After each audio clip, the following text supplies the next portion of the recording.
Hi everyone, welcome back to our channel. ఈరోజు video వచ్చేసి beetroot puree ఎలా చేయాలి అన్నది చూద్దాం మన వీడియోలో. ఒక బీట్రూట్ని అయితే తీసుకొని ఫ్రెష్గా కడిగి వీడియోలో చూపిస్తున్న విధంగా పీలర్ సహాయంతో నీట్గా పీల్ అంతా తీసేసి పక్కన పెట్టేద్దాం.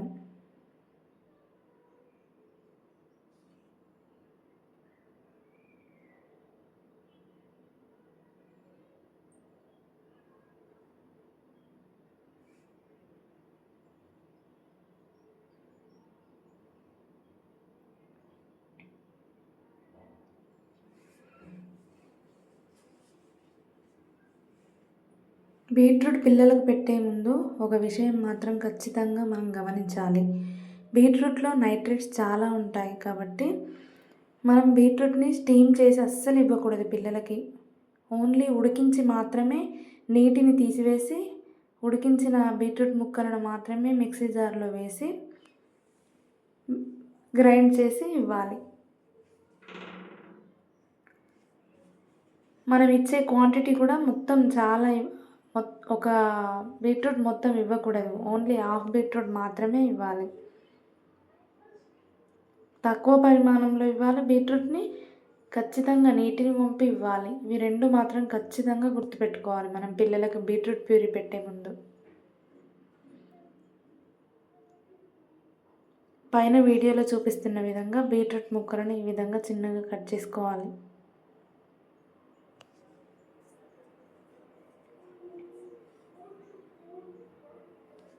ఇంకో హాఫ్ పీస్ అయితే పక్కన పెట్టేసుకోవాలి. ఈ విధంగా ఒక బౌల్ తీసుకొని బౌల్లో బీట్రూట్ ముక్కలను వేసి కొద్దిగా నీళ్ళు పోసుకొని అందులో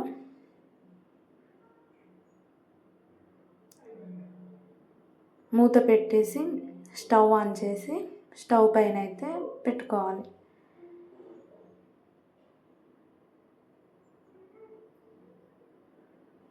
స్టార్టింగ్లో స్టవ్ ఫుల్ పెట్టేసి ఒక 1 మినిట్ తర్వాత సిమ్లో పెట్టండి. ఆ విధంగా అయితే బీట్రూట్ ముక్కలు మంచిగా ఉడుకుతాయి. వీడియోలో చూపిస్తున్న విధంగా బీట్రూట్ పీసెస్ అన్నీ ఉడికిన తర్వాత నీటిని ఈ విధంగా వంచుకోండి.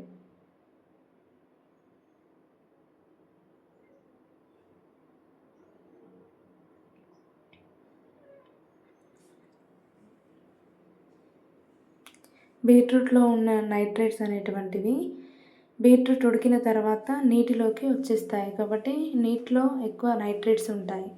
అందుకోసం మనం బీట్రూట్లో ఉన్నటువంటి వాటర్ మొత్తం వంచేసుకొని ముక్కల్ని మిక్సీ జార్లోకి తీసుకొని గ్రైండ్ చేయాలి.